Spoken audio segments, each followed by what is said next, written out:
Again most welcome your on channel. मैं हूं आपका दोस्त अनुराग। ठीक है, हम लोग इन्वायरमेंट इकोलॉजी में पढ़ रहे थे कटिबंध और पारिस्थितिकी तंत्र के प्रकार क्या क्या होते हैं उसके बारे में हमने पढ़ा था। आज हम लोग पढ़ेंगे कि जो पारिस्थितिकी तंत्र के प्रकारों को हमने डिवाइड किया था उनको बेसिकली हमने दो प्रकारों में डिवाइड किया था। पहला जो है था वो नेचुरल था और सेकंड नंबर वाला जो था वो मैन मेड था। नेचुरल में भी कई सारे पार्ट थे, जैसे कि स्थलीय परितंत्र, सेकंड नंबर पे था जलीय परितंत्र।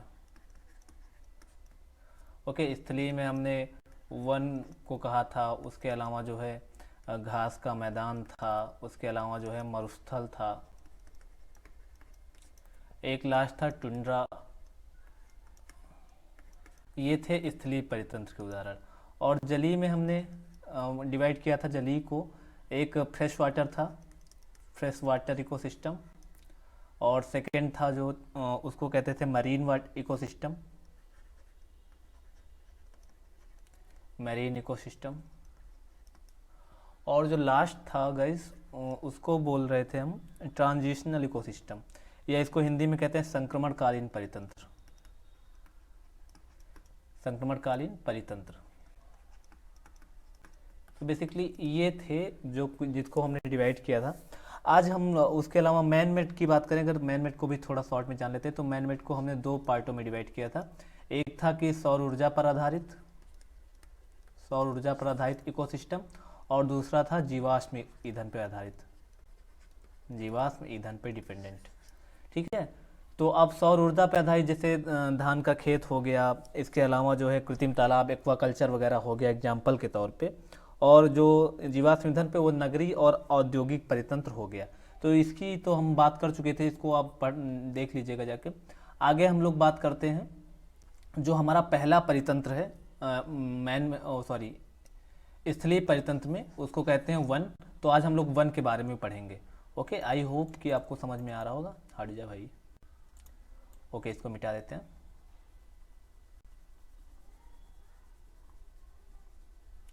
वन, वन क्या है? वन बहुत ही इम्पोर्टेंट है हमारे लिए, हमारे जीवन के लिए। बचपन में हम लोगों को पढ़ाया जाता था वनों के बारे में, और जिस बड़े पे भी पढ़ाया जाता, लेकिन तब हमको ज़्यादा अच्छे से समझ में आती थी चीज़ें कि वन हमें ये देते हैं, वन हमें सांस देते हैं, वन हमें ऑक्सीजन देते हैं। लेकिन आज हमको समझ में नहीं आता है। अब हमको घर चाहिए होता है तो हम पेड़ों को काट के घर बना लेते हैं। फर्नीचर चाहिए होता है तो फर्नीचर चाहिए होता था तब भी पेड़ों को काट के हम फर्नीचर बना लेते हैं। मतलब अपनी नीड के हिसाब से इंसान बहुत सेल्फिश होता है। But what can I do, हमको पेड़ लगाने चाहिए हमसे, क्योंकि बहुत सारे पर्यावरण आंदोलन हुए हैं अपने यहाँ पे। ठीक है, जैसे चिपको आंदोलन बहुत फेमस रहा, उत्तराखंड के चमोली डिस्ट्रिक्ट में हुआ था। तो इस तरह से सीखना चाहिए इतिहास से हमको, और जिससे हम अपना भविष्य न खराब करें। तो चलिए वन के बारे में पढ़ते हैं। देखिए, वन पारिस्थितिकी तंत्र के बारे में हम पढ़ रहे हैं। तो वन पारिस्थितिकी तंत्र के लिए हमें क्या क्या कारकों की आवश्यकता है, कारक कौन कौन से चाहिए हमें, सबसे पहले तो हमको ये जान लेना चाहिए। तो चूंकि वन जो होते हैं वो बेसिकली ज़मीन पे पाए जाते हैं, वन जो है ज़मीन पे पाए जाते हैं, तो वनों के लिए हमें क्या क्या चाहिए? तापमान चाहिए, तापमान चाहिए। उसके अलावा मृदा चाहिए, मृदा चाहिए, तापमान चाहिए, आर्द्रता चाहिए, ईटीसी, या और बहुत सारे जो कारक होते हैं वो चाहिए। उसके अलावा जहाँ पे एक चीज़ और ध्यान देने वाली है कि अगर जो है जलवायु का स्वरूप जो है वो अगर डिफरेंट है, तो वहाँ पे जो है वनों की प्रजातियां भी डिफरेंट पाई जाएंगी। ठीक है, वनों की प्रजातियां भी डिफरेंट पाई जाती हैं। तो अगर हम बेसिकली जो मोटे तौर पे इसको हम तीन भागों में डिवाइड कर सकते हैं, वन परितंत्र को बेसिकली हम तीन भागों में डिवाइड कर सकते हैं। वन परितंत्र को हम तीन भागों में डिवाइड कर सकते हैं। नंबर 1 जो है उसको उष्णकटिबंधीय जलवायु के आधार पे उष्णकटिबंधीय क्षेत्र। नंबर 2 जो है उसको हम शीतोष्ण कटिबंध बोल सकते हैं, शीतोष्ण कटिबंध। आप इनका अक्षांश क्या होता है इसको सर्च करो, अभी बाद में बताऊंगा, ठीक है। और थर्ड होता है उसको हम क्या कह सकते हैं गाइस, टेल मी, जो हम शंकुधारी वन कह सकते हैं उनको, शंकुधारी। अक्षांश वगैरह के आधार पे निम्न अक्षांश, मध्य अक्षांश और उच्च अक्षांश पे पाए जाने वाले या ऊंचाई में वृद्धि के साथ साथ इसके अलावा जो है ये निम्न अक्षांश में पाए जाने वाले वन, उच्च अक्षांशों में पाए जाने वाले वन और मध्य अक्षांशों में पाए जाने वाले वन। इसके अलावा जो है हम कह सकते हैं कि ऊंचाई के आधार पे, तंगुता के आधार पे, ऊंचाई के आधार पे जो है वनों का जो प्रकार है वो चेंज होता रहता है, वेजिटेशन जो है चेंज होता रहता है। तो उष्णकटिबंधीय वन जो है हमारा जो सबसे पहला टॉपिक है, इसको हम 2 भागों में डिवाइड कर सकते हैं। उष्णकटिबंधीय वनों को उष्णकटिबंधीय वन, उष्णकटिबंध वन। देखिए अगर हम इस वर्ड को डिवाइड करें तो उष्ण का मतलब होता है गर्म और कटिबंध का मतलब होता है क्षेत्र और वन का मतलब तो आप लोग समझ ही रहे हैं। तो उष्णकटिबंधीय वनों को हम 2 भागों में डिवाइड करेंगे, जिसमें से नंबर 1 जो है उष्णकटिबंधीय सदाबहार वन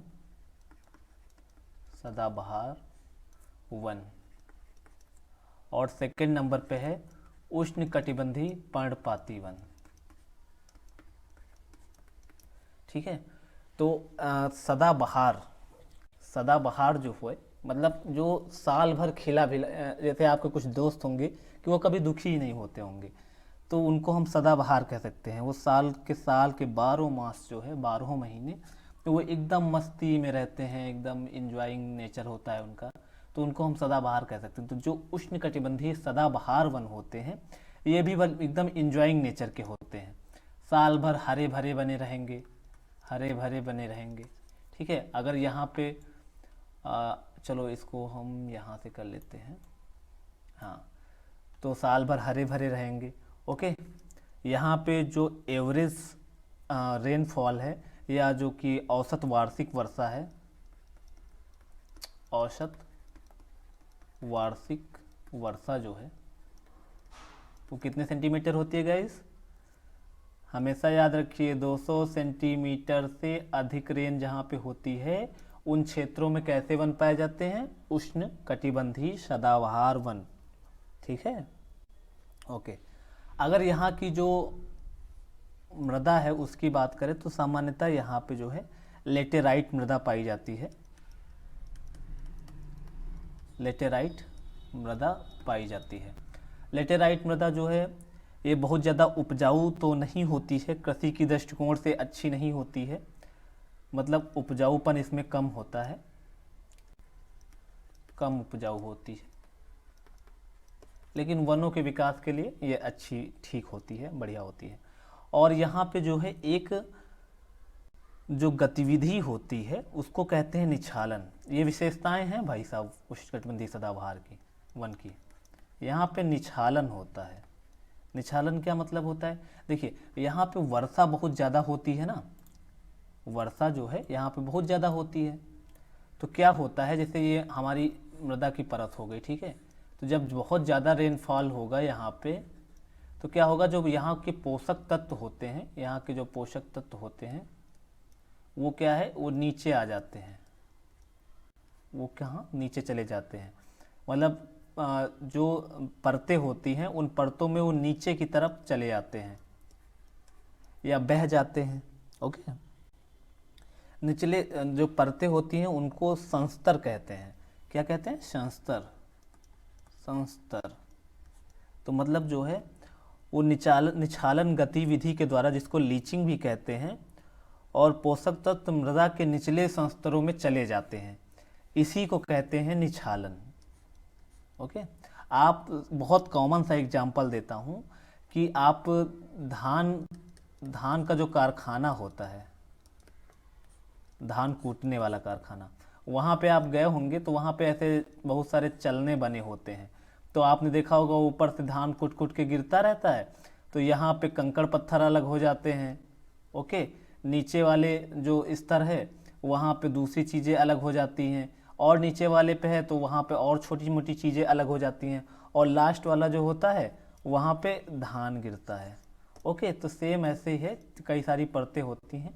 तो यहाँ पर भी वही हो रहा है कि यहाँ पे भी कई सारी परतें, तो पोषक तत्व जो है अधिक वर्षा के कारण बह भी जाते हैं और जो है वो नीचे के स्तरों पर चले जाते हैं। ओके, आई होप को आपको समझ में आ रहा होगा। और यहाँ पे वृक्ष एवं झाड़ियों के 3 स्तर पाए जाते हैं। यहाँ पे जो है वृक्ष एवं झाड़ियों के 3 स्तर पाए जाते हैं। यहाँ पे वृक्ष एवं झाड़ियों के 3 स्तर पाए जाते हैं। 3 स्तर। देखिए, जो उष्णकटिबंधीय सदाबहार वन होते हैं ये बहुत ज़्यादा घने होते हैं, क्योंकि यहाँ पे इतनी ज़्यादा वर्षा की मात्रा होती है कि साल के 12 मास यहाँ पे वर्षा होती है। तो सिंपल सी बात है कि ये बहुत ज़्यादा घने होंगे, और ये उष्ण कटिबंध में पाए जा रहे हैं ना। तो आप इसको ऐसे समझो, मान लो ये हमारी पृथ्वी है, ओ पृथ्वी टेढ़ी मेढ़ी बन गई, कोई बात नहीं, आप काम चलाओ। ये हमारी पृथ्वी है और ये हमारी क्या है, विषुवत रेखा, 0 डिग्री अक्षांश जो है विषुवत रेखा है। उसके बाद जो है 23 डिग्री, साढ़े 23.5 डिग्री जो है नॉर्थ हो गया, ये उत्तर, और ये जो है वो 23.5 डिग्री जो है वो साउथ हो गया। ओके, तो इस वाली रेखा को हम कहते हैं कर्क रेखा। कर्क रेखा, ये आभासी रेखाएं होती हैं, ऐसा कि नहीं कि कोई पृथ्वी पे रेखा खींची गई है गाइस, ऐसा मतलब समझ लेना, ये आभासी रेखाएं होती हैं वृत्त के ऊपर, ग्लोब के ऊपर।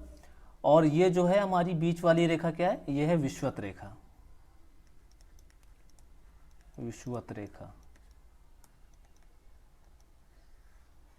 ये हो गई कर्क रेखा। और ये जो लास्ट वाली है इसको क्या कहते हैं हम, मकर रेखा। देखिए, एक फैक्ट और बता देता हूं, जब विषुवत रेखा से दक्षिण की तरफ सूरज जाने लगे, ये हमारा 4 दिशाएं ऐसे तो हो गई ना गाइस, ये 4 दिशाएं हो गई, ये हो गया नॉर्थ, ये हो गया ईस्ट, ये हो गया वेस्ट, और ये हो गया साउथ। तो जब भी सूरज जो है, हमारा जो सन है, वो जब भी उत्तर से दक्षिण की तरफ आने लगे तो उसको क्या कहते हैं, दक्षिणायन। और जब ये दक्षिण से उत्तर की तरफ जाने लगे तो क्या कहते हैं उसको, उत्तरायण। तो जब सूरज जो है हमारी विषुवत रेखा, सॉरी कर्क रेखा, विषुवत रेखा और उसके बाद मकर रेखा की तरफ आने लगता है, तो क्या हमारे यहाँ कैसी जलवायु हो जाती है, हमारे यहाँ ठंडक पड़ने लग जाती है।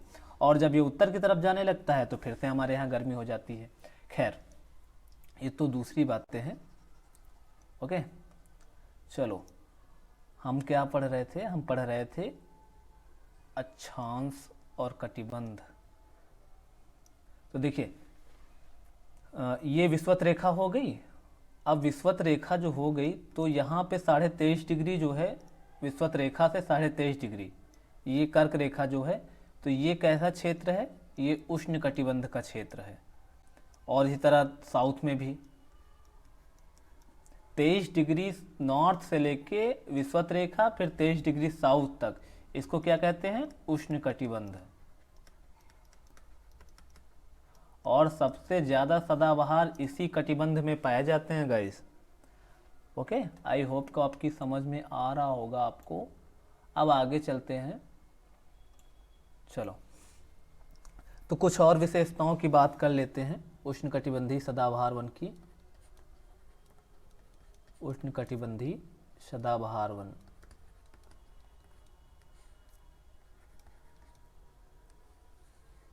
ओके, तो यहाँ पे क्या, ये वर्ष भर हरे भरे होते हैं, ये प्री में पूछा जाता है। गाइस सब्सक्राइब कर लो यार चैनल को। वर्ष भर हरे भरे, आपको ऐसी बहुत सारी वीडियोज अच्छी अच्छी मिलती रहेंगी। वर्ष भर हरे भरे रहते हैं। यहाँ पे 200 सेंटीमीटर से अधिक वर्षा होती है। यहाँ पे मृदा का प्रकार जो है वो लेटेराइट मृदा है। सामान्यतः लेटेराइट मृदा, थोड़ी अलग मृदा भी पाई जा सकती है, लेकिन ज़्यादातर लेटेराइट मृदा पाई जाती है। और इस मृदा की खासियत क्या है, ये कम उपजाऊ होती है। और यहाँ पे जो है जो वृक्ष पाए जाते हैं, ठीक है, तो उनमें 3 स्तर पाए जाते हैं। क्या है, इसमें वृक्षों में 3 स्तर पाए जाते हैं ऊंचाई पे। देखिए ऐसे आप इसको समझिए कि मान लीजिए ये पेड़ हो गया, ठीक, तो एक स्तर ये हो गया, दूसरा स्तर ये हो गया, तीसरा स्तर हो गया।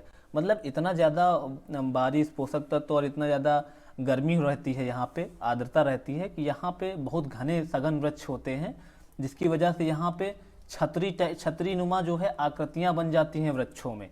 मान लीजिए ये वृक्ष है, एक छतरी ये बन गई, उसके अलावा दूसरी छतरी ये बन गई, तीसरी छतरी ये बन गई। तो इस प्रकार से यहाँ पे छतरी नुमा आकृतियाँ बन जाती हैं।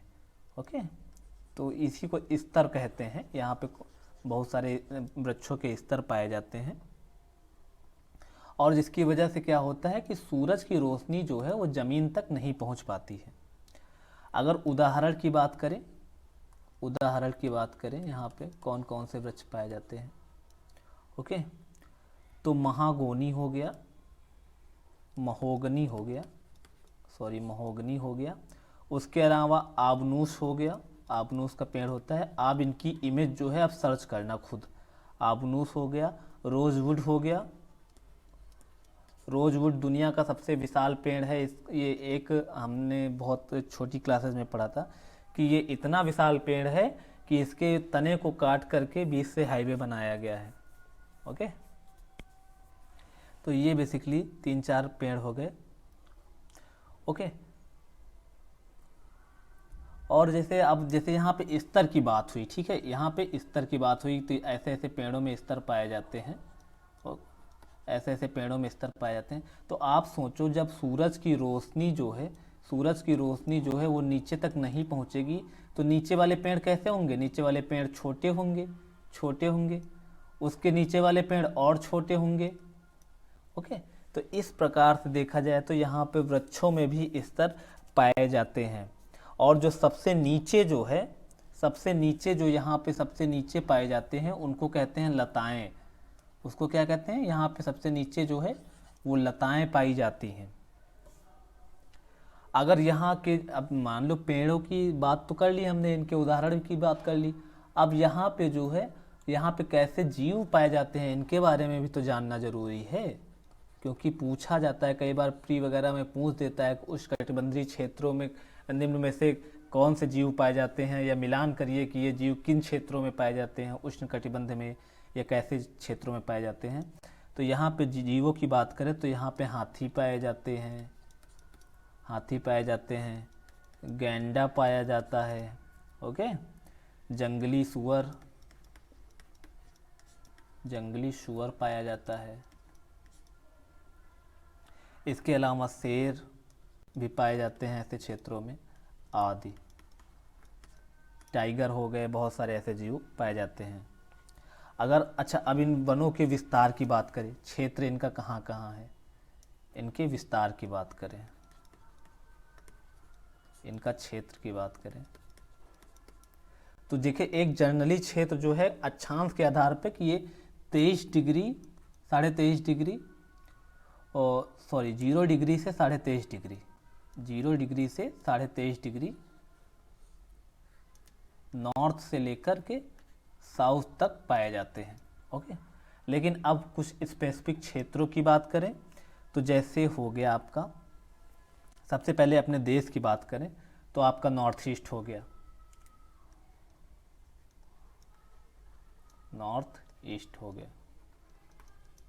नंबर 1 पे। नंबर 2 का क्या हो गया, अंडमान निकोबार का क्षेत्र हो गया। गाइज बने रहो, ये सब इम्पोर्टेंट चीज़ें हैं। और सब्सक्राइब कर लो चैनल को अगर मन हो आपका तो। ये हो गया ना इस प्रकार से। उसके अलावा जो है आपका दक्षिण भारत का जो क्षेत्र है, जैसे आपके ये क्या हो गए, अरे यार ये आई एम सॉरी मुझे याद नहीं आ रहा है। हाँ, पश्चिमी घाट और पूर्वी घाट, इनमें भी कुछ पाए जाते हैं उष्णकटिबंधीय सदाबहार वन। उसके अलावा जो है अगर वर्ल्ड लेवल पे बात करें हम उष्णकटिबंधीय सदाबहार वनों की, तो वर्ल्ड लेवल पे जो इसके क्षेत्र हैं वो अमेजोन है। अमेजोन के जंगल जो है, अमेजन के जंगल विश्व स्तर पे बात करें हम,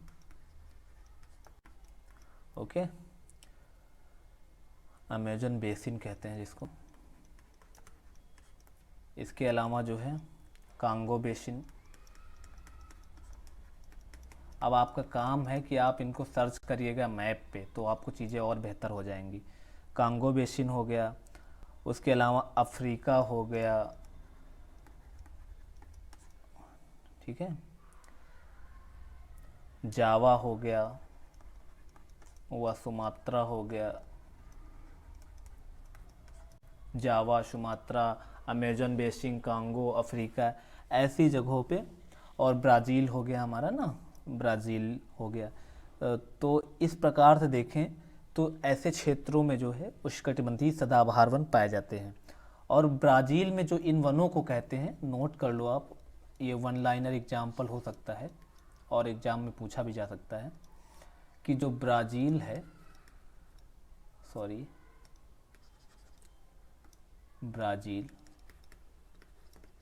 ब्राज़ील में उष्णकटिबंधीय सदाबहार वनों को क्या कहते हैं? सेल्वास कहते हैं, सेल्वास। ब्राज़ील में उष्णकटिबंधीय सदाबहार वनों को क्या कहते हैं? सेल्वास कहते हैं। गाइस, तो ये था थोड़ा सा छोटा सा इंट्रोडक्शन उष्णकटिबंधीय सदाबहार वनों को। तो हमने इसमें से क्या पढ़ा? हमने इसको दो भागों में बांटा था ना। दो भाग कौन कौन से थे? एक था उष्णकटिबंधीय सदाबहार वन